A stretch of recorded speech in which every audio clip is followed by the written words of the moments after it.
take note that our webinar session will run for 3 days, but rest assured that I will not be that fast. Ang gagawin po natin ay I'll present the theories, I'll present the concepts, and after that, we'll do the hands-on. Since we are now in the new normal setup, our new normal classroom, ang laging tinatanong ay, paano namin ito i-deliver? Wala naman kaming stable internet connection. Kung ako ay may internet, paminsan-minsan lang. Ito po ang ating sagot doon. Diba nakakapag-Facebook ka? Kung ikaw ay nakakapag-Facebook, ibig sabihin you are giving time on how to utilize these things. Ang online teaching ay may dalawang mukha. Isa po ay ang online synchronous methodology at ang isa naman ay online asynchronous methodology. Dito po muna ako magfo-focus sa dalawang ito and from time to time, dadagdagan natin po ang mga konsepto. Ano ba ang ibig sabihin ng online synchronous activity? Gaya nito. Habang ako ay nagsasalita, nandyan kayo na nakikinig at pwede kayong mag-respond sa akin. Yun po ang online synchronous teaching. Ano ang kagandahan ng online synchronous? Ang kagandahan po nun ay immediately we could receive the feedback of our participants, of our learners. Kung meron silang mga tanong, maaari kagad ninyo itong sagutin at the same time. Right there and there. Ngun nga lang, pag sinabi nating online synchronous learning, nagre-require ito ng strong at reliable, stable internet connection. We cannot avoid the fact that in our country, there are still some areas na mahina po ang internet connection. Kaya naman po, let's trust this administration, our government, our telecommunication companies, that they are doing their best to make it stabilize. Ngayon, bilang mga guro, ano ang ating pwedeng gawin? Pag-usayin ang ating kakayanan sa paggamit nito. Because at the end of the day, kung ano ang practices natin noon, pwede nating i-enhance. Kaya tayo mayroong word na upskill and reskill. So for our activity today, I'll be teaching you the online synchronous activity on how you're going to deliver a lesson. So allow me to share to you my screen. Okay?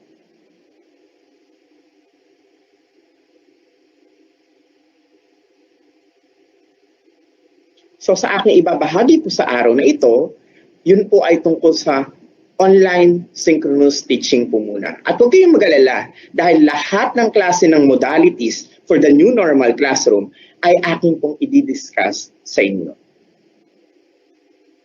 So I hope nakikita niyo na po ang aking screen. We are going to start with the online sessions in how we are going to deliver an effective webinar or video conferencing lesson.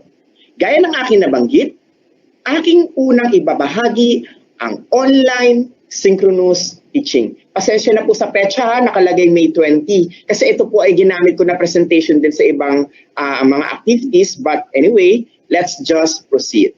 Okay? So gaya ng inyong nakikita, our objectives here is actually to inspire and share techniques in conducting a live webinar session or conducting a video conferencing with our learners. Ulitin ko po live. Ibig sabihin nun, online synchronous. Next, to identify important elements in preparation of conducting a webinar series or a material for our students. Next, to determine the proper etiquette in before, during, and after a webinar session to our learners. So, sa ating gagawin ngayon, bibigyan ko kayo ng pagkakataon na mag-create ng account o matutuhan ang paggawa po nito. Okay? At huwag po kayo mag-alala, hindi ako magiging mabilis. Bibigyan ko kayo ng panahon para ito ay magawa at may akma ng tama. So what is a webinar? A webinar is a presentation that is transmitted over the web. It is interactive. Participants can send, receive, and discuss in real time. So ito po yung kagaya ng ginagawa ng Educational Technology Unit o maging ng ibang mga division or regional offices when they deliver a talk. Tandaan, webinar could also be leading to our instruction inside the classroom. Dahil wala tayong face-to-face instruction, it is a good alternative na pwede po nating magamit. I repeat, it is a good alternative that we can use. Hindi ko po sinasabing na ito lamang ang tanging solusyon, but I'm pointing out the word, it is a good alternative. So, how are we going to have that? We need to have an ideal workstation in our home. Kinakailangan ang mesa natin ay maayos. Kung sakaling wala kayong maayos-ayos na mesa, okay lang yon. Hindi yan nakikita ng inyong mga estudyante. Pwede kahit kabayo ng plancha, pwedeng gamitin yon. Uulitin ko po, kahit na kabayo ng plancha. Bakit? Kasi di ba yung kanyang stand o yung kanyang height ay ka-level po kung tayo ay nakaupo. Kaya importante na komportable tayo. So you could utilize your dining table, pwede po yung kabayo nga po, or kung meron kayong the usual office table sa bahay, it is doable. Next, ang pinapakita ko po dito ay ideal setup pero hindi ko sinabing bumili po kayo. Ang susunod po ay pagkakaroon ng dalawang monitor screen. Sir, bakit kailangan dalawa ang monitor screen ko? Actually, yung isa ay para sa presentation mo, ang kabila ay para makita mo ang estudyante mo. Why? There are some tools kung saan pwede nating makita sila as one, pero hindi natin nakikita ang pagpe-present natin. Gaya nito, habang nagpe-present ako sa inyo, I am utilizing another tool. So later on, isi-share ko kung paano gawin yon. So ulitin ko po ang ideal workstation ay may dalawang monitor na tinitignan. Sir, ang gastos naman, kailangan pala na meron akong dalawang monitor screen. Actually, hindi na mo po magastos. Kung kayo ay mayroong laptop, that's one. Ang pangalawa, pwedeng kahit cellphone. Uulitin ko po, pwedeng kahit cellphone. Bakit? Ito po yun ang technique. Kapag kayo ay nagtatrabaho, importante na ang ating station ay pwedeng laptop or pwedeng cellphone kung saan tayo nagde-deliver.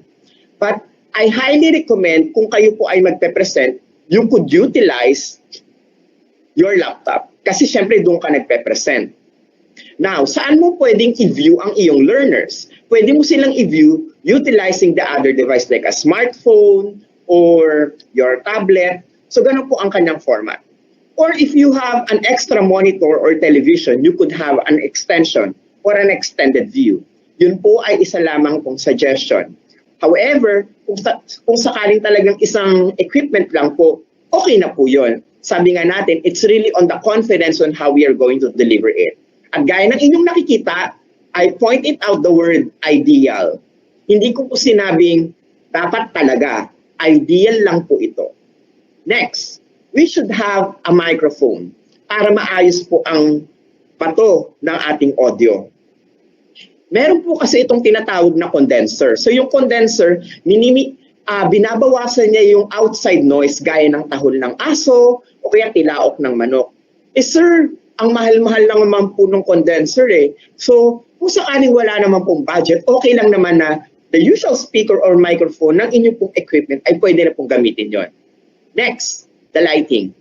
Kung sakali pong wala po kayong proper lighting, simple lang, tumapat lang po kayo sa bumbilya, yung ilaw mismo, at para makita po kayo clearly. Kasi kung sakaling madilim po o against the light po ang inyong area, hindi po appealing o hindi po kayo makikita kaagad ng inyong mga learners. So, medyo dark ang inyong itsura sa screen. So, highly recommended po itong setup na ganito or ideal kung kayo po ay magde-deliver ng isang webinar session or isang online synchronous session sa inyong mga mag-aaral. So, this is the setup. Kaya nga ng aking nabanggit, kung sakaling wala, the usual laptop or mobile phone will work. It's a matter of putting confidence on how we are going to deliver that. Next. These are the key elements in conducting our online synchronous teaching. Importante na alam po natin ang komponente pong ito. At bilang guro, hindi natin maiiwasan na tayo rin po ang lahat ng komponenteng ito. Una, you need to have an equipment and a software. Many softwares are free. Likewise, DepEd has already procured the Office 365 na pwede po nating magamit kung sakaling kayo po ay meron na po Office 365 account. After that, If we have the correct equipment and software, we proceed to the next one. Our production team. Who is our production team? Una ay ang inyong mga kapwa-guro. Bakit? Pwede nating ibahagi o i-share ang ating kagamitan sa kanila so that we could have a collaborative work. Take note, in conducting a webinar activity, it could be a collaboration of schools, it could be a collaboration of teachers. It's a matter of how we are going to deliver it on a specific airtime or time slot in our channel. After the production team, pwede pong ikaw mismo ang buong production team, gaya ng ikaw na ang director, ikaw na ang host, dahil ikaw rin ang nagtuturo. All in one, pwede po yun. Susunod, you need to have your resource speakers. Saan papasok tong resource speakers na ito? Halimbawa, ikaw ay magtuturo ng online synchronous. Magandang kasama dyan ang iyong principal. Bakit? Pwedeng siya yung magbigay bungad na pananalita para i-engganyo ang mga mag-aaral gaya ng magandang umaga sa inyong lahat. Sana ay makinig kayo ng mabuti sa inyong guro. Alam ko na ang sitwasyon ngayon ay napakahirap. Ngunit naniniwala ako na sa pamamagitan ng pag-adapt natin sa ganitong klase ng modality ay matututuhan natin ang new normal classroom. So again, pag sinabi nating resource speaker, pwede nating ipasok dito ang ating school head, ang ating mga head teacher, o maging ang ating principal, o kung sakali, pwede po ang inyong mga division officer sa inyong SDO, or maging sa inyong regional office. Kung sakaling titignan po natin ang konseptong ito, at yung mga mag-aaral, mapapalipit po ang ating mga teachers sa mga mag-aaral. We are bridging them. So again, pag tinukoy po natin tong resource speaker na ito, hindi naman po lagi. Kumbaga po, when we have an offshoot activity, we have a resource speaker na pwedeng sabihin ng bata, ay, meron tayong panauhin. Di ba, syempre, parang kagaya sa loob ng classroom, di ba, pag sa loob ng classroom, meron tayong mga panauhin, excited yung mga bata, may bago silang mukhang makikita. So it's also an important element if we conduct an online synchronous activity. Boring kung laging mukha lang ng teacher ang kanilang nakikita. Magandang meron kang imbitadong bisita. Susunod, you need to determine your audience. Kinakailangan alam mo na yung mga bisita mo o yung mga participants mo ay mga learners mo rin. Now, hindi mo maiiwasan na habang nagdi-discuss ka o nagtuturo ka, having the online synchronous, may batang parang nakanal, yung naputol. Unawain po natin na ang internet connection talaga ay isa talagang struggle. Kung sakaling mangyari yun, hayaan po natin na makabalik po sila.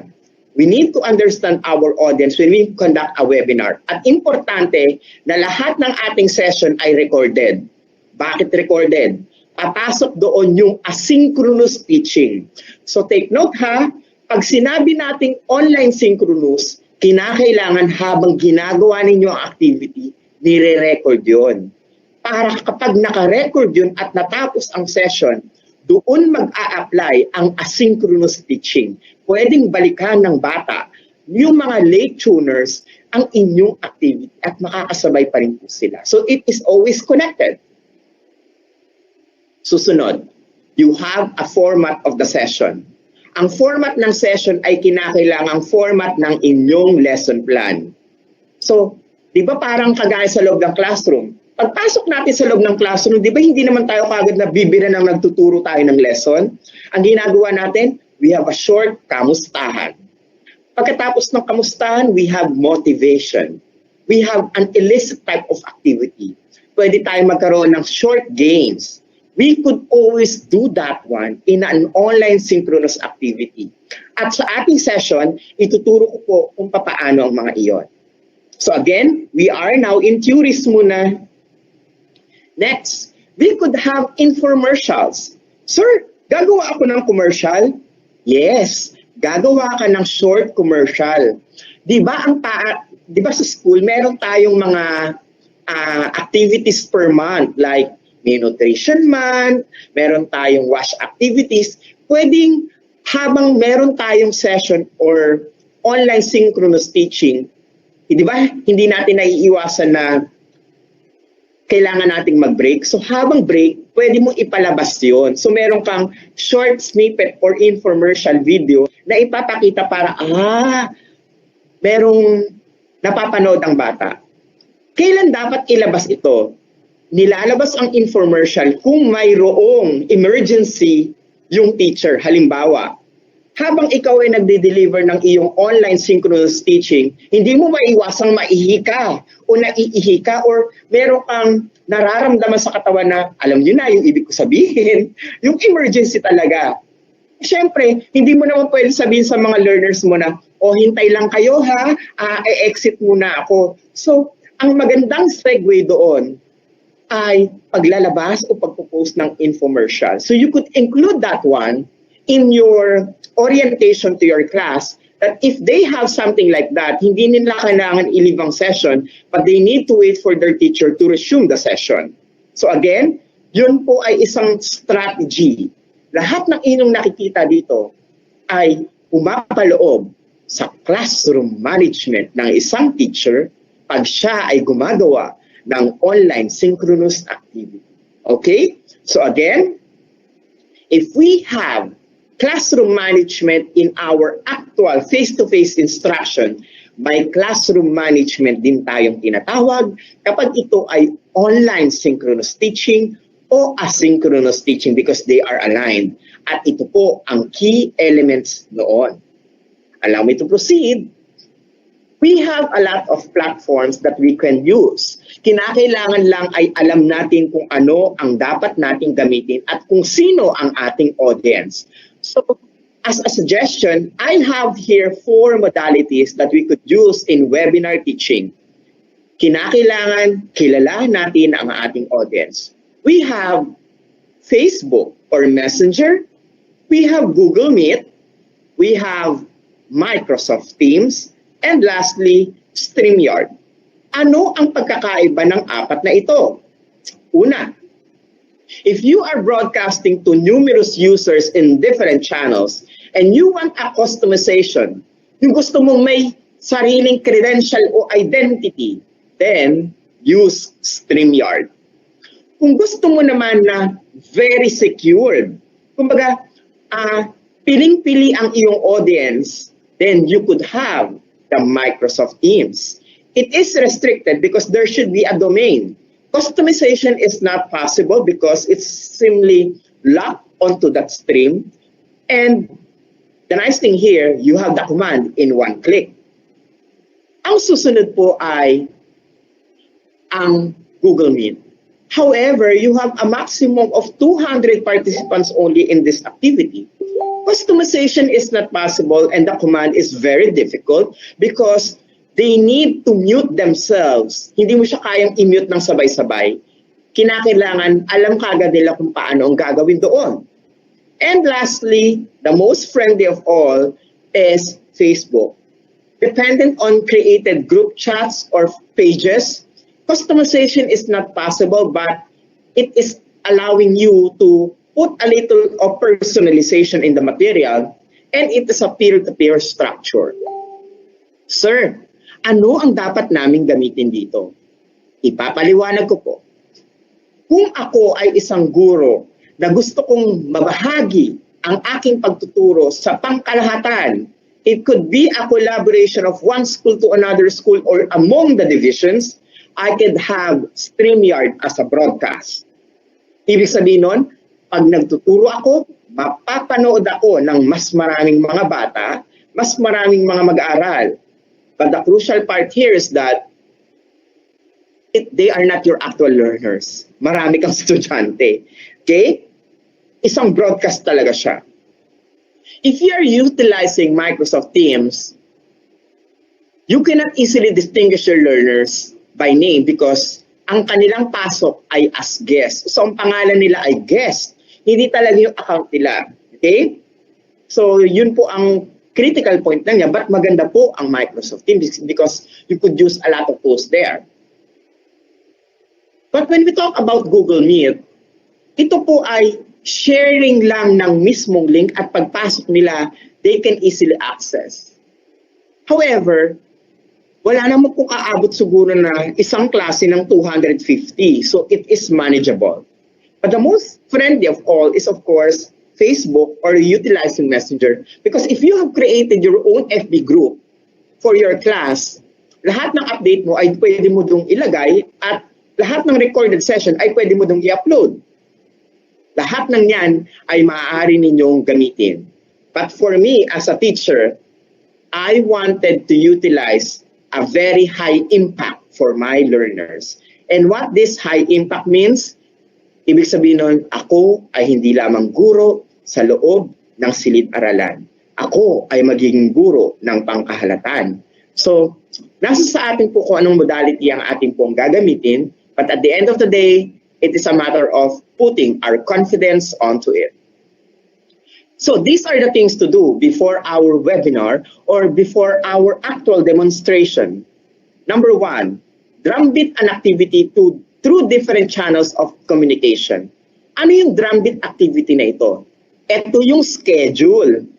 Kinakailangan alam ng mga bata kung kailan ka magkakaroon ng online synchronous. Meron kang petsa para alam nila ay kailangan ko mag-tune in kung gusto kong sumabay ng online activity. Next, prepare your slide deck presentations. Kinakailangan yung PowerPoint mo ready talaga, hindi yung nag-a-arrange ka during that time. Okay? Siyempre, presentation is important dahil parang kagaya sa classroom, kapalit nga lang nun, hindi ka nila nakikita face-to-face. Next, set up and double-check your workstation. Kinakailangan ready ang lahat. Kasi siyempre, nakakahiya naman na bigla kang tatayo at hindi ka makikita sa screen ng iyong learner, so hindi ka nila biglang maririnig dahil meron kang kinuha. Next, number 4, wear appropriate clothing. Determine the concept. And the concept here is that we are in the classroom. Our virtual classroom. Kaya importante na kapag kayo ay may online synchronous teaching, nakasuot ka ng DepEd uniform.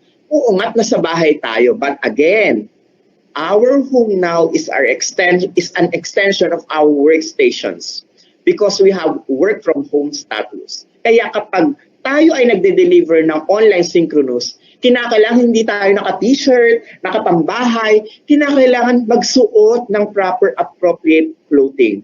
At ano yun? The best way is to have the DepEd uniform.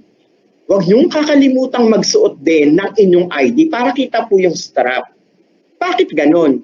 Kasi siyempre, ating alalahanin na tayo ay nagpapakita ng magandang attitude, ng magandang projection sa ating mga learners. So pag nakita nila, ay si sir, si ma'am, naka-uniform, naka-ID, they will also imitate it. Okay? So, ganun ang kanyang konsepto. Kinakailangan, alam natin na kahit po tayo ay nasa online synchronous teaching, the way we practice our face-to-face instruction gaya ng pagsusot ng ating uniform, ay ganun din po kapag meron tayong online teaching.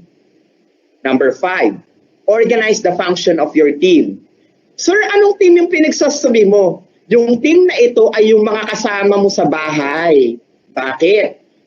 Kailangan malaman nila na kapag ikaw ay dumating sa punto na airtime mo ng iyong klase, kunyari, 8 o'clock to 9, huwag ka nilang istorbohin. Baka mamaya, habang nagde-deliver ka, biglang marinig mo yung nanay mo o yung kapatid mo, hoy, magluto ka na. Hoy, magsaing ka na. Nakakaya sa estudyante natin. Kasi inuutos na tayo naririnig. O kaya, yung hindi natin maiwasan na may away sa pamilya na pwedeng marinig ng ating mga mag-aaral. Kaya, importante by organizing the function of our team sa bahay, yung tinutukoy ko yung team na ito, doon tayo mag-situate sa comfortable area sa ating bahay na tahimik, yung talagang religiously and honestly na yung mga kasama natin sa bahay, i-respeto na iyon ay ating workstation.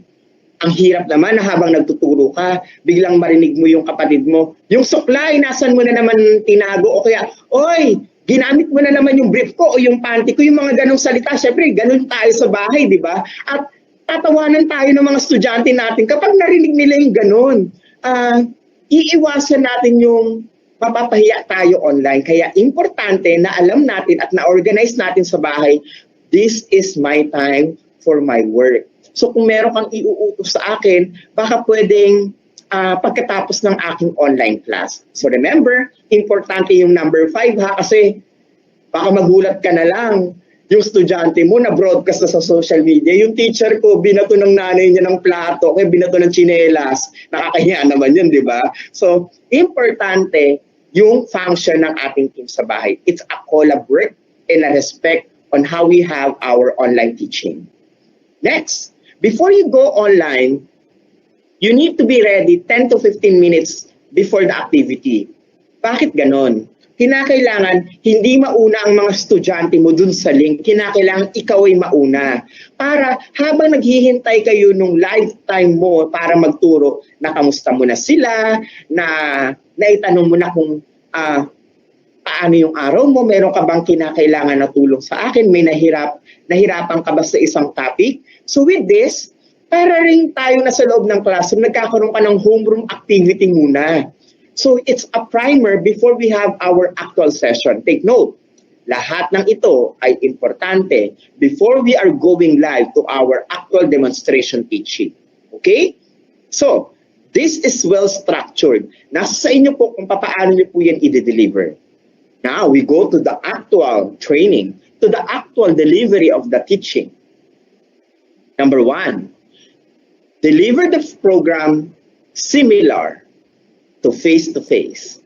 Kinakailangan, pag tayo ay humarap sa bata, hindi diretso turo o nag-deliver agad. Pagkaroon tayo ng, let us start our activity with an opening prayer. Kung ganun po ang style natin sa loob ng klase, kung may prayer. O kaya, pwede natin simulan na, magandang umaga mga mag-aaral. So, sasagot po sila in response na parang kagaya tayo na nasa isang face-to-face. Diba? Sa classroom, pagpapasok tayo, sasabihin ng mga bata, magandang umaga po, Ginoong Mark. Magandang umaga po, Ginang Evelyn. Bumabati sila. So we could also have something like that when we do our online synchronous teaching. Remember, ito ay parang pinapalitan natin ng kaunti ang face-to-face, but the practice is the same. Number 2, indicate your house rules. Ang house rules na ito ay kinakailangan maibigay natin from time to time para po tatalima sa ating mga mag-aaral na, ito ang focus ng ating values. Take note, ang paggamit ng technology ay kabahagi rin po nito ang tinatawag natin na digital citizenship, the digital awareness. Kaya kinakailangan from time to time, we have the house rules. Kagaya ng, make sure that you set your microphone off before we start the activity para in respect sa ating mga kaklase. Kasi syempre hindi natin maiwasan magbabuffer yung mga tunog kung sabay-sabay. If you have some questions, feel free to raise your hand. Kasi syempre, pwedeng naka-turn on yung microphone, tataas yung kamay. Naka-turn on yung camera and then tataas yung kamay. And then you could address them easily. So pwedeng ganun po. It's a matter of style. Next, after indicating these house rules, we could proceed to the third one. Set the objectives and the mood of the session. Make sure na bilang guro, comfortable ka. Ito po ay pwede nating gawin na mukha lang natin ang nakikita nila, or pwedeng meron tayo na ready ng mga instructional tools like flashcards na ating ipapakita. Remember, i-imagine lang natin na para tayong nasa face-to-face instruction. Pang-apat, apply the concept of less is more. I'm pertaining to your PowerPoint presentation. Kinakailangan hindi mabulaklak. Take note. Pag masyado pong maraming words yan, yung learners po ninyo, kapag nakatutok po sila, hindi sila masyado makaka-focus. So importante na important concepts lang ang ating i-deliver o makikita sa kanilang screen. Because ang importante dito ay ma-develop ang kanilang listening skills, ang kanilang focus skills, conducting the activity. Kasi po, kapag masyadong wordy ang ating presentation, unang-una po dyan, yung stress sa mata ng mga bata. Take note, may radiation ang ating equipment. Kaya kinakailangan less ang ating paggamit ng tools, gaya ng high impact colors. Napansin niyo po yung aking presentation, hindi ako gumagamit ng highly neon colors. safe colors ang aking ginagamit. Bakit? Para yung manonood ko, hindi mapapagod ang mga mata. So it's a basic concept when we deliver a webinar.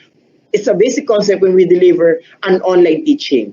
Dapat hindi ma-stress ang mga mata ng mga mag-aaral dahil sa radiation kapag nakatutok sila sa isang equipment. So again, it's a health focus now. Next, number 5, use the power of your voice. Have the projection.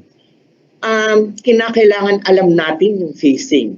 Huwag masyadong mabilis when we deliver our talk. Kasi po, pag masyadong mabilis, hindi natin sigurado na kung yung nanonood nating learner ay ganun din ang nare-receive. Tandaan natin, when we have online synchronous teaching, may mga pagkakataon na delay ang receive niyan sa mga bata dahil nakadepende sa kanilang internet connection. Pwede pa ngang nagbabuffer ka sa kanila. So take note, when we deliver, kinakailangan solemn, may projection, hindi mabilis. Kung paano tayo magturo sa klase, ganun din ang pamamaraan. Pwede tayong maglagay ng facial expression para damang-dama natin ang ating pananalita. We could also utilize or have our hand gestures para po ma-feel natin kagaya na nasa loob tayo ng isang classroom. Pero iwasan natin ang paggamit ng mga unnecessary words gaya ng kasi dahil hindi natin alam baka binibilangan na tayo ng ating mga learners. We need to avoid that kind of mannerism when we deliver our online teaching para mas makapag-focus sila sa ating mismong instruction. Next, number 6, make a follow-up after 20 minutes interaction. Ano yung make up a follow-up? Yung follow-up ay bago ka mag-end ng iyong session, kinakailangan meron kang follow-up activity. Gaya ng inyong nakita, 20 minutes lang ang aking in-indicate. Sir, ibig bang sabihin nun kapag kami ay nagturo 20 minutes lang, I highly suggest, yes. I-compress ninyo sa 20 minutes ang inyong activity. Dahil tandaan ninyo, ang ginagamit ninyo ay kuryente ninyo, ang ginagamit ninyo ay sarili ninyong internet connection, at ganun din ang mga bata. Pag masyado kang nakababad sa internet, hindi lang ikaw ang kanilang subject, may iba pa silang subject. So need to make sure that if you have a follow-up interaction, pwedeng papasok na siya as a commenting tool. Okay? So take note, ganun po ang style ng ating online synchronous teaching. Make it direct and precise, but not more than 20 minutes. Now, what are the things we need to do after our webinar activity or after our lesson? 1, prepare and post an FAQ. Yung frequently asked question na tingin mo ay kinakailangan masagot ng mga learners gaya ng, kailan po ang deadline ng activity? So lagay mo na doon, di ba? Ano po ang susunod nating session? Ilagay mo din doon. So have it projected. So later on, I'll be sharing to you kung ano yung mga common na naiisip ng mga bata in terms of when we will have our next session. So ilalagay po natin yan mamaya in our practice. Next, process the digital certificate or badges. Bakit may badges or digital certificate? Ganito po yun. It's an achievement lock. Diba sa school, alam natin yan, ang mga learners natin tuwan-tuwa magkaroon ng, ang tawag dito, yung stamp. Pag inistampan natin, wow, pumapalakpak sila. So we could process something like that. We could offer them a certification or a badge para mailis ang kanilang learning. At habang binibilang nila yung certificate or badges na nakukuha nila, they could receive a certain promotional type na pwede natin sabihin, oh, eto na yung status niya. Kasi syempre, pwedeng gawin natin na gamified ang ating online synchronous thing material. Bakit kailangan natin i-gamify? Diba? Naglalaro sila ng Mobile Legends. Diba sa Mobile Legends, merong level 1, level 2, level 3. So ganun din ang gagawin natin. Pwede natin silang bigyan ng leveling in terms of how they are confident in accessing our online synchronous material. Pwede po yung in terms of sending to them digitally kasi pwede ninyong i-send out sa inyong webinar session at makakapag-elicit to ng awareness sa iba po ninyong learners para gawin pa nila yung best nila for the activity. So it's an achievement, unlock, at pag nagawa natin yun, learning is fun. Gamified ang ating dating. So it's possible in this webinar activity or online synchronous material. Number 3, review always the feedback and evaluation of your students. Kung meron silang tanong, lagi mong balikan at sagutin sa susunod na session. Huwag ninyong gagawin na hanging. So parang itong, kung meron silang katanungan sa loob ng classroom, binibigyan natin ang answer, we could also do something like that. Number 4, do not forget to post a thank you message at the end of your presentation. Always be generous in saying thank you and see you again in our next session. Para po, they look forward. Yung happy sila. And you could include your cartoon style, like you have the Bitmoji, yung meron kang 3D effect material, para po mas maengganyo ang mga mag-aaral sa inyong presentation. Next, conduct a follow-up session or optional. So kagaya sa amin, sa ETU, gumagawa kami ng ETU Musta, pwede po kayo magkaroon ng follow-up session by having a PM session like, o kung meron kayong tanong, pwede ninyo akong i-message sa ganitong oras. Ibig sabihin nun, you are open for collaboration kung sakaling meron silang message na nahirapan sila sa isang activity. Kasi pwedeng habang kayo ay may online synchronous material, after that, sasagutin na nila ang worksheet. At kung kailangan nila ng gabay, you could always have a follow-up session with them. So ganun po ang proseso pag tinawag natin ang online synchronous teaching. And with that, thank you. Tayo ay magkakaroon muna ng 5 minutes break before our very first software. Masasabi kong ito ay isa sa pinakamagandang modality na pwede nating simulan dahil kapag dito po kayo ay nag-create ng inyong tool, you could create your own YouTube channel, magiging teacher blogger ka, at pwedeng mapanood ng mas maraming estudyante. Other than that, it could be linked into your own Facebook page kung sakaling nag-create ka ng sarili mong page para sa iyong mga learner. And the nice thing there, yung comments and feedback ay makikita mo po doon. So kung may mga tanong ang kanilang mga magulang or guardian, it's always there. So allow me to share to you my screen.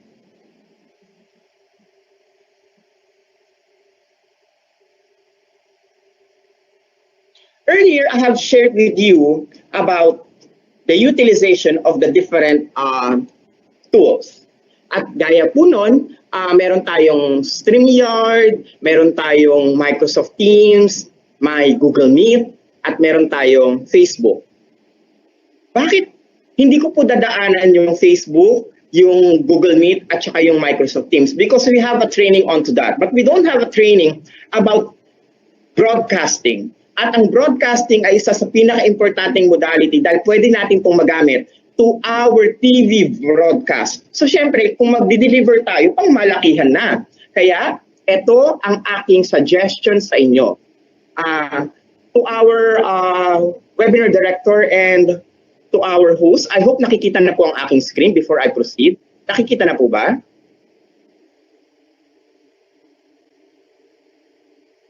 Yes, sir. Nakikita na po. Okay, thank you. So to our participants, I highly recommend creating your own StreamYard account. I repeat, to our participants, I highly recommend that you create your own StreamYard account. Libre naman po to. Ang StreamYard ay pwede nating magamit in synchronous teaching and asynchronous teaching. Sir, paano nagagamit ito sa synchronous? Synchronous kapag online ang gusto mo. Biglaan, actual.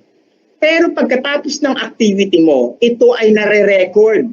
Pwede itong ma-save sa isang YouTube channel o sa isang FB page ninyo. Kaya doon papasok ang asynchronous teaching. These videos, which is saved, could actually be linked also to your own respective Google Classroom material. Kunin nyo lang yung URL link.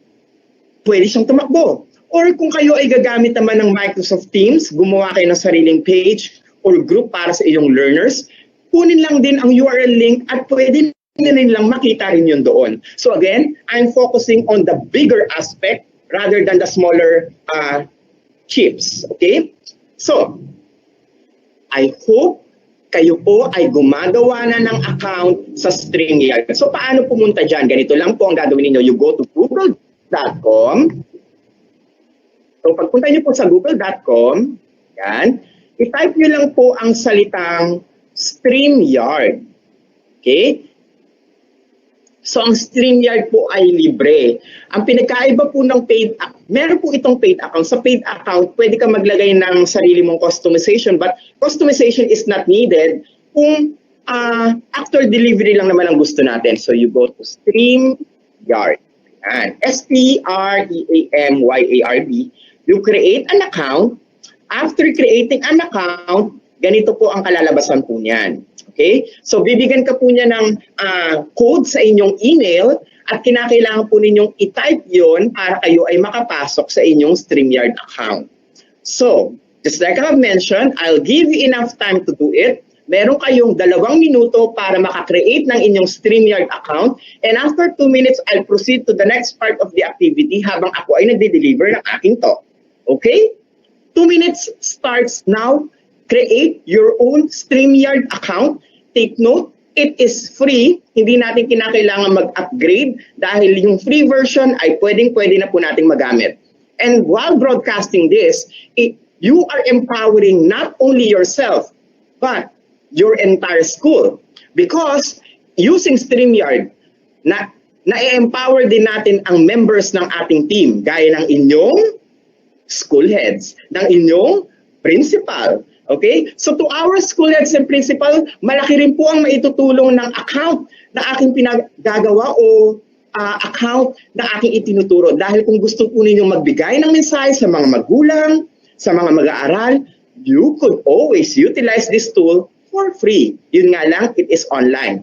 However, after doing the recording or actual live session, it is recorded at pwede na nilang mapanood kahit na ito ay nasa free access.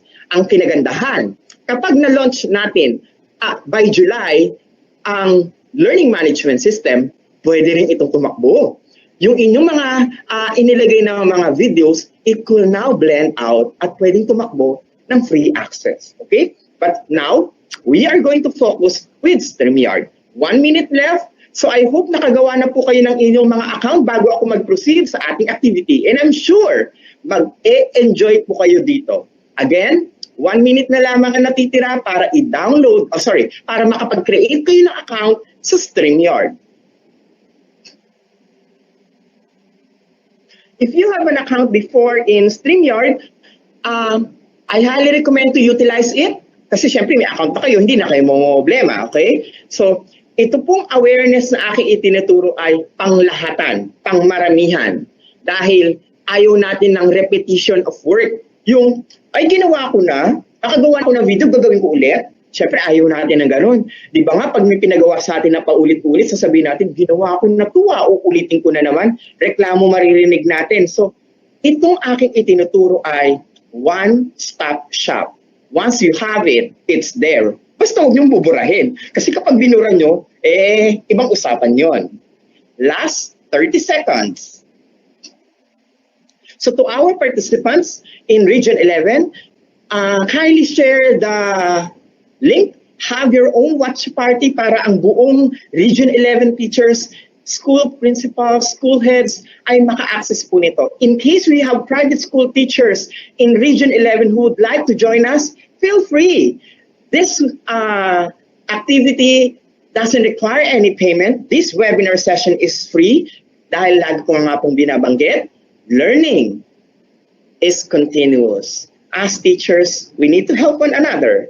And now we have 5 seconds left before our actual hands-on in 5, 4, 3, 2, and 1. Let's begin.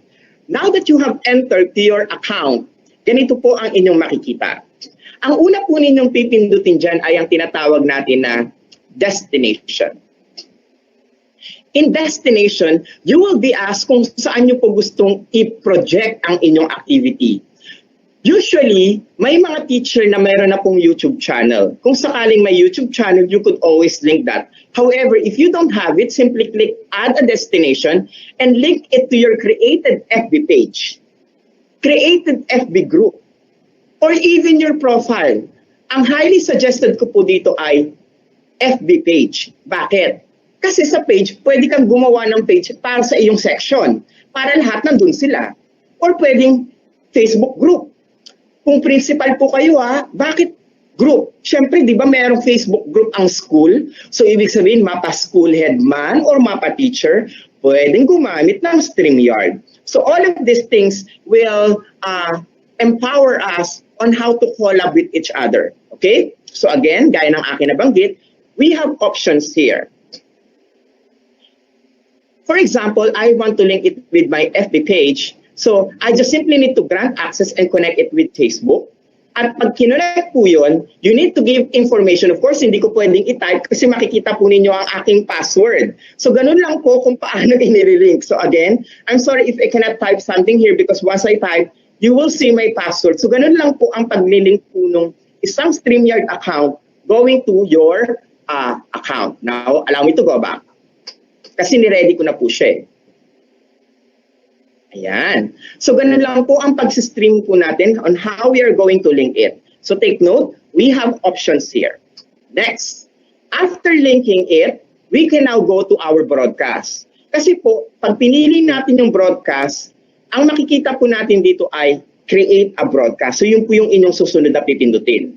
Click that, and you will choose your channel. Saan mo siya gustong i-post? Sa iyo bang FB page? Sa iyong FB group? O sa iyong YouTube channel? So you have options here. So kunyari gusto kong ilagay directly sa aking profile kasi wala pa akong Facebook group. So I just choose it and give a title to my activity. Halimbawa, ang aking unang session ay Aralin 1. Session na Filipino teacher Aralin 1. Uri ng pangalan. So, ibig sabihin nun, yung mga mag-aaral ko, alam na ang lesson na i-discuss ni teacher ay Aralin 1. Uri ng pangalan. Now, how are we going to drive it in our MELT, in our most essential learning competencies? Ibangga ninyo kung anong topic sa MELT, yon ang itatype ninyo. Ibangga sa inyong lesson plan kung ano ang title ng activity at yon ang ilalagay ninyo. I hope it's clear. Take note. Tinuturuan ko kayo ngayon kung paano ibangga ang mga lesson materials natin in printed papunta sa isang online modality na pwedeng tumakbo rin ng offline once it is downloaded or once it is run. Now, let's give a short description. Sir Mike, anong description nito? Di yung iyong mga layunin. So again, aligned with your most essential learning competencies, what are the objectives for this? So pasensya na po kung ako po ay mag-create for the sake of this hands-on, I'll create my own objective. But ang aking pong binabanggit, we need to make sure that everything that we post is aligned with our marks. Okay? So dahil ito ay aking presentation, gagamit po ako ng methodology na in general. Bakit in general? Kasi hindi natin maiiwasan na may private school na may sarili po silang competencies kasi ang tawag po nila doon sa competencies usually ng public schools ay minimum learning competencies. So they usually mark up. So doon po ako sa gitna para po maka-relate din po ang ating mga participants na nasa private school. So again, pag sinabi po nating description, it always focuses on our MELT. And for the description, it is our objectives or layunin. Halimbawa, mga layunin. Kapag tatapos ng aralin, matututuhan ng mga mag-aaral ang sumusunod. Number 1, nakikilala ang mga uri ng pangalan. Pangalawa, natutukoy ang katangian ng isang pangalan. Number 3, nakapagbibigay ng sariling halimbawa ang pangalan gamit ang makabutuhang pangungusap. Number 4, nakasasagot ang mga pagsasanay, ang buong husay, gamit ang mga worksheets at interactive digital contents. So, nasa sa atin po kung paano po natin gagawin yon. Okay? So, gaya ng inyong nakita, in-indicate ko kung anong aking aralin, ano ang aking layunin for it. And you could schedule it. So, imagine, pwede ninyong i-schedule ang inyong mismong activity and you could upload a thumbnail on it. Sir, ano ang thumbnail? Ito yung picture. So, I could put something like that. I-click nyo lang po yun. Ayan. Pag-click po ninyo ng upload a thumbnail, so hahanap po yan ng image sa inyong computer. So halimbawa, itong recommendation ko have a picture of yourself na naka-project. For the sake of this activity, meron po akong sample dito. Pasensya na po, Ma'am Levine. Ayan. Isa po siyang napakagaling na teacher. Kung mapapansin niyo po, siya ay nagdi-discuss ng mga letra. So, pwede po ninyong gawin na mag-picture po kayo and then have your lesson projected kagaya ng isang blackboard. Ayan. So, pwede niyo po yung i-resize. O, di ba? Gagawa kayo ng thumbnail. Again po, paano tayo gagawa ng thumbnail o image? Pwede pong, meron po tayong school logo. Sa school logo, nandun yung picture natin. And then, nandun yung topic. So, nasa sa atin po kung paano po natin yun i-mix and match. So, gaya ng inyong nakikita, ito po ay isang halimbawa o sample lang. So, Ma'am Levine, pasensya na po kung kailangan kong gamitin ang thumbnail ng inyong lesson. Maraming salamat at see you soon. So, I'll need to click apply. So, ganun lang po yung paraan ng paglalagay ng thumbnail. So, ibig sabihin ng before going live, yun ang makikitang thumbnail ng inyong mga learners as a presentation. Okay? So, pipiliin nyo lang po yun and then click apply. Once everything is okay, malilipat po siya ngayon dun sa inyong streaming. Dun sa inyong material. So, pwede nyo po yung i-resize. And then after that, gaya ng akin nabanggit, pag kinit nyo po yung rotate, iikot po yung picture kasi. Okay? So, nasa sa inyo kung paano nyo po gustong i-arrange o i-project yung inyong material. Okay? So ako po, ito po yung akin napili. And then, hit the word, apply.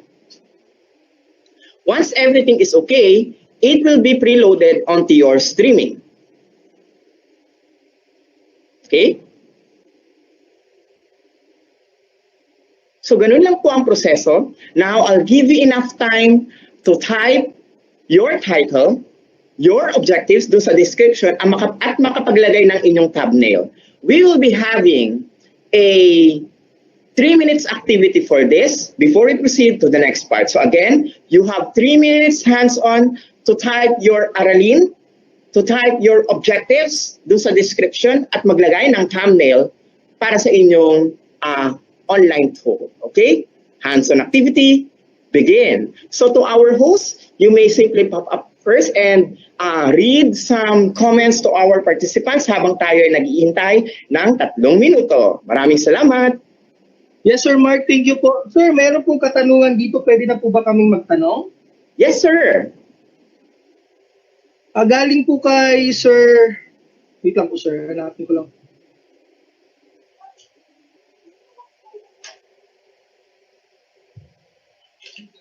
Galing po kay Sir Clyde Kenneth Saludar ng Davao City Division. If using StreamYard and Microsoft Teams, how do we ensure interaction with students when these applications seem to be a one-way communication route?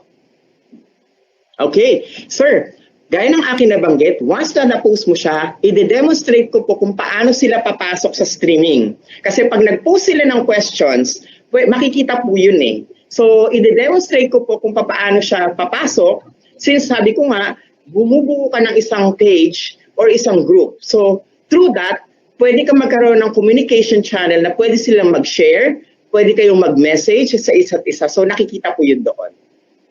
Thank you po, sir. Another Sir Mark, question. Ay, Okay, yes. So, Sir Mark, ang dami pong nag-PPM ngayon at nagko-comment. Hindi po sila makapasok sa StreamYard. Baka tulad naman po ng every webinar nyo, nagda-down ang system. Hindi po sila makapasok, nag-e-error po. Ay, nag-error. Okay, so to our participants, in case na nag-error, it's common. Ang tawag po natin doon ay online traffic. So, kung sakali pong kayo ay nakaka-experience ngayon ng online traffic, wag mag-alala. In due time, magsasubside din po yan. At ang aking suggestion po, kung sakaling na-experience po yung online traffic, ay pwede pong mag-take down notes kayo or pwede pong balikan yung ating session para po ma-practice po ninyo ang aking itinuturo. So I think ako rin po ay nakaka-experience ngayon ng online traffic dahil hindi ko po ma-upload ang thumbnail na aking inilagay. Yan na nga po eh. Basta ganyan po talaga, Sir Mark. Tsaga-tsaga lang po. So ito po ang aking request is na-experience natin ng online traffic sa kasalukuyan. Allow me to utilize first at ma-demo ko po yung material, and then after that, you could practice that in your own respective free time. Okay? So, salamat po. Another question, So, sir. yun po ang aking request. Yes, sir. Yes, from Jane B. Quintela from Tagum City Division. Can we divide the class into two to monitor and evaluate if the pupils are listening and focusing in the class activity? Yes. Ito po ay kabahagi ng inyong classroom management. So gaya ng akin nabanggit kanina, nasa sa inyo po kung paano po comfortably na hahatiin o isang buo ang klase. So ang aking i-demonstrate po, makikita po ninyo, I have as a group, and then pwede ko po siyang tipak-tipakin. So ang baseline ko po ay laging instructional video. So ang aking ipinapakita dito ay yung actual video, kung paano po natin siya magagamit at pwede tayong magkaroon ng dual teacher at the same time. So, yung po yung ginagamit ko kasi nung ako ay nagtuturo na, yes, I am a teacher, but I make sure that I act as a facilitator because the actual teacher, also me, ako rin po yun, ay nagde-demonstrate ng teaching. So, habang may nagtuturo na actual video, ako po ay nagfa-facilitate ng kanilang ginagawa. So, possible po yun. So, ituturo ko po yun mamaya. Okay, thank you po, sir. Yes po.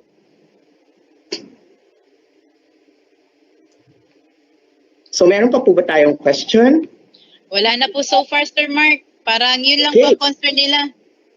So, salamat po. So, balikan ko na po ang aking presentation. So, again, I have a request to our participants. Since we are experiencing right now the so-called online traffic, may I request na wag muna tayo mag-access ng ating StreamYard.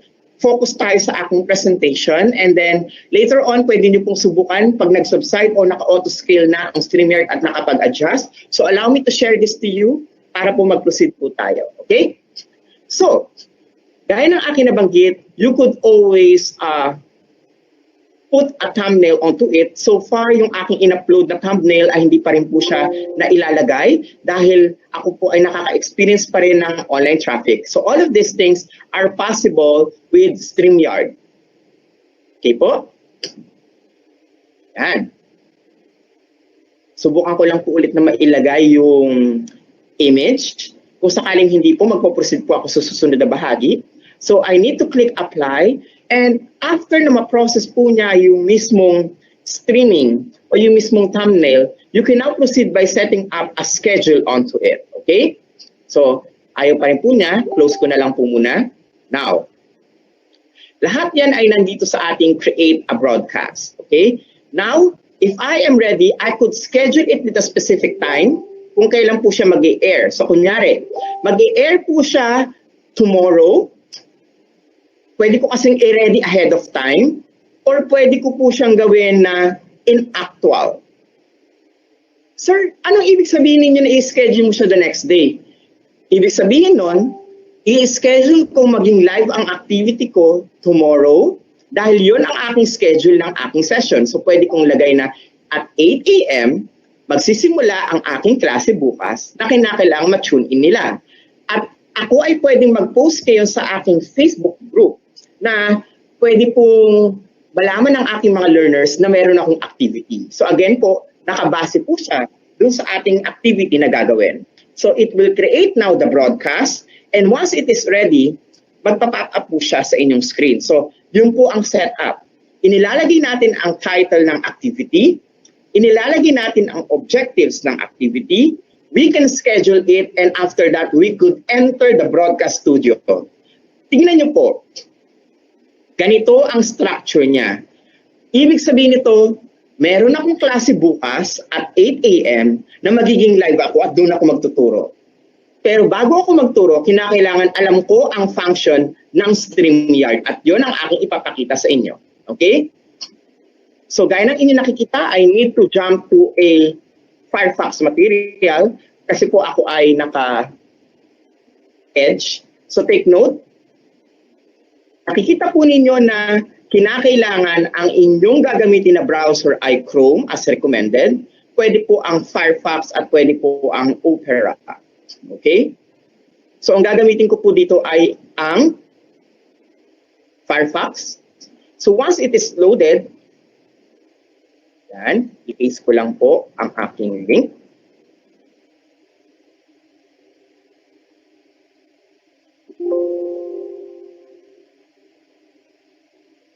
Yan.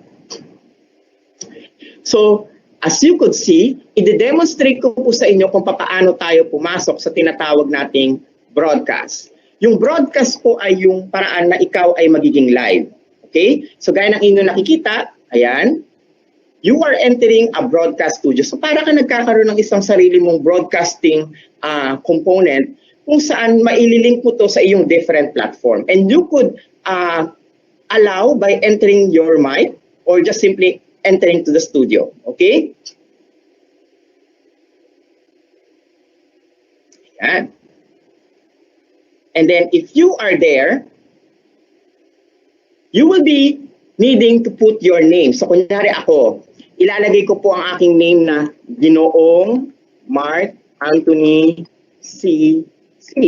Bakit? Para alam ng bata na yung platform mo mismo, ikaw yung teacher. So you need to indicate that. So you could utilize Mr. or Miss.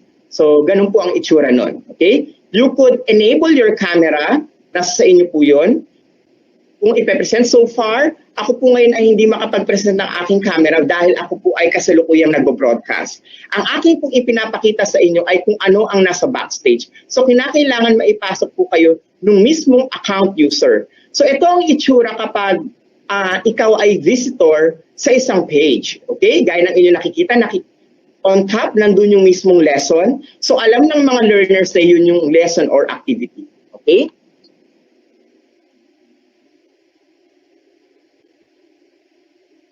So from time to time, you will be receiving the access code for it.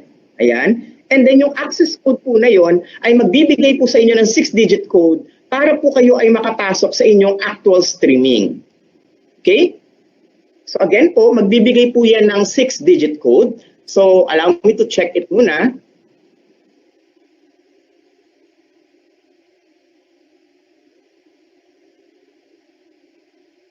Ayan.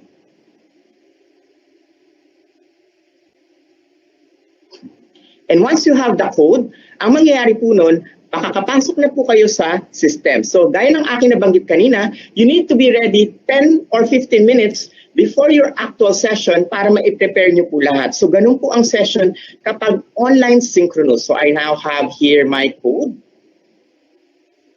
Oops. And I can log in. So, ngayon na ako po ay naka-log in, makikita na po ninyo yung iba't ibang klase ng tools niya. Okay? So I can now enter to the broadcast material. At dito po, makikita po ninyo na para kang newscaster.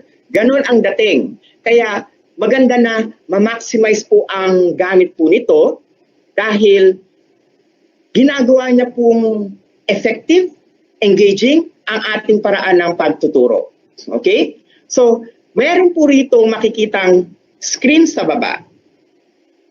So ito, option natin kung gusto nating makita ang ating mukha.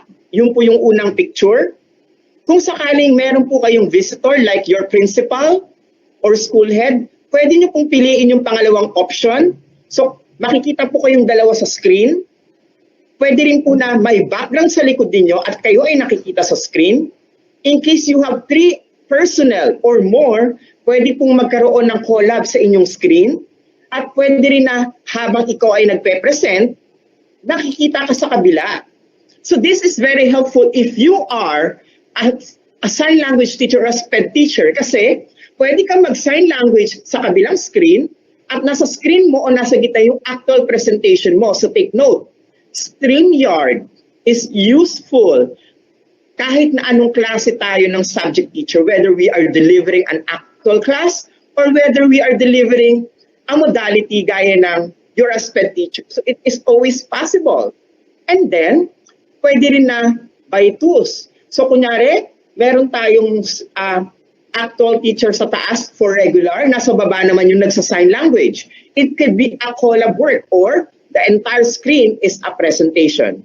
Ang ganda, di ba? So, ganyan ang option na pwedeng makita at magamit kapag ginagamit ng guro ang streaming. You have 6 options na hindi natin kayang gawin if we are utilizing a Hangouts meeting or Google Meet at hindi rin natin magagawa if we are utilizing Microsoft Teams dahil it's more on sharing. Ito po, collab work siya. Okay? Now, saan nakikita ang messages ng participants? I want you to focus on comments. Sa comments po ay pwede ninyong i-show yung question ng participant. So kung meron silang tanong, nakikita po dyan at pwede ninyong i-hide or i-show. Ganun po ang kanyang structure. So in case na meron silang tanong, syempre di ba nandun sila sa FB page ninyong ginawa. So kapag may tanong ang mga bata, makikita ninyong nagpa-pop up ang number dito sa comment section. At sa comment section na yon, pwede ninyong i-show kung ano ang kanilang mga tanong. At you could have a collaborative work ahead of time doon sa mismo ninyong screen. Isn't it amazing? So, other than the comment section, so I hope nasagot ko po yung tanong kanina na paano magkakaroon ng collab work. Again po, kapag kayo ay gumawa ng FB page, yan po ay pwede ninyong makita through a comment section kung may tanong ang mga bata na actual participant po ninyo at pwede nyo pong makita yun dyan. Next, banners. When we talk about banners, ito yung assignment. So pwede kang mag-create ng assignment ahead of time. Halimbawa, takdang aralin. Para sa maganda para sa isang pagsasanay bukas.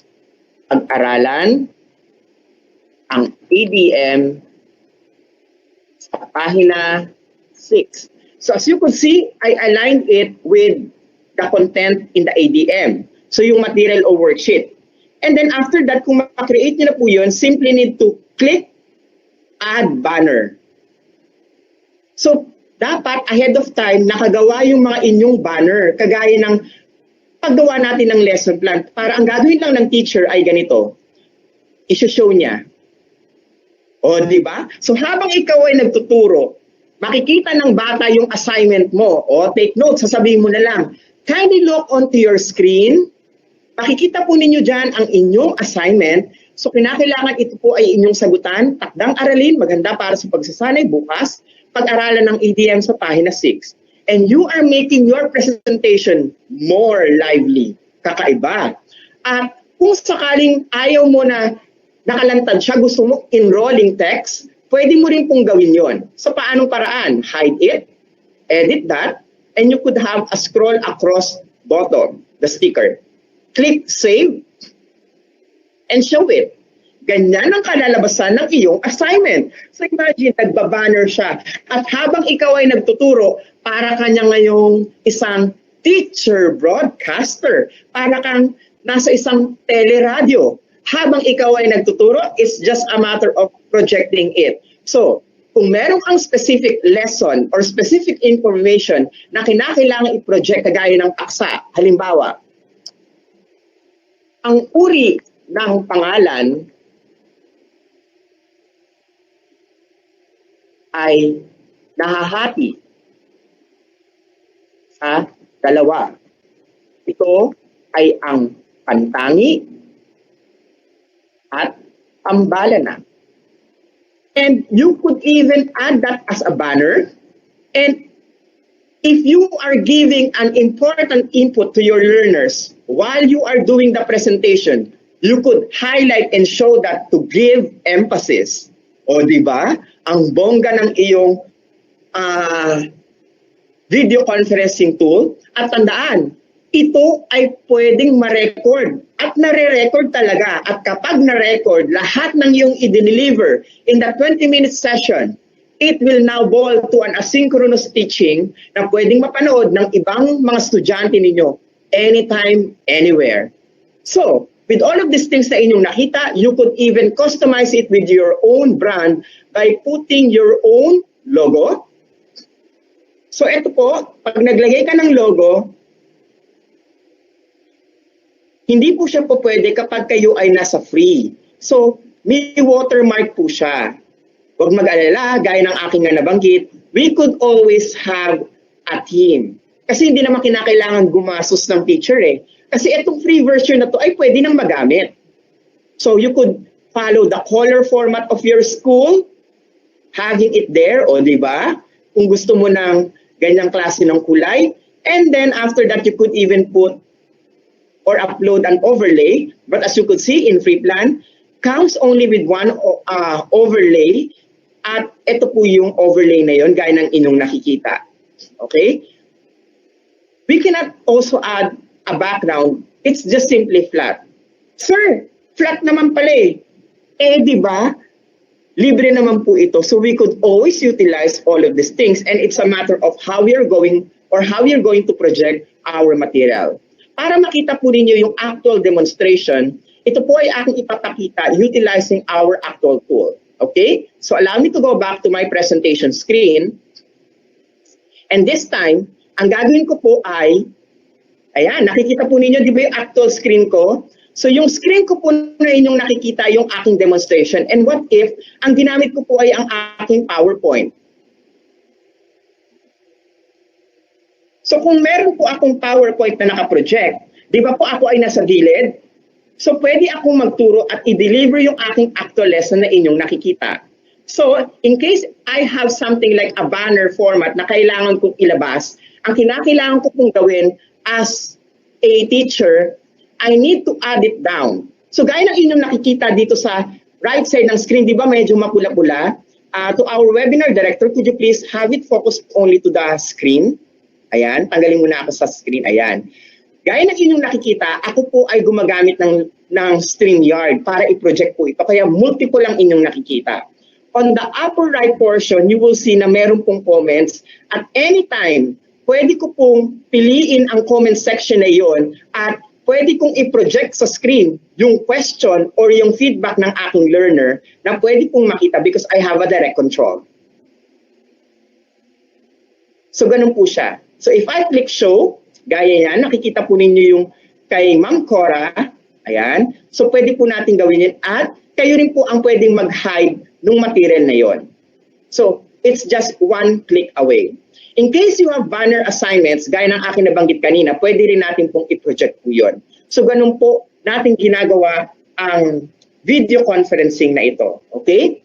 So, sabi po ni Ma'am, ayan na nakikita po natin na wala po sa Teams. Dito na lang po sa FB ako mag-continue, kaso advanced dito. Ayan. So, gaya ng inyong nakikita, in case the learners do have certain questions, pwede po ninyong makita yun utilizing the comment section. Now, I'll move to the banner.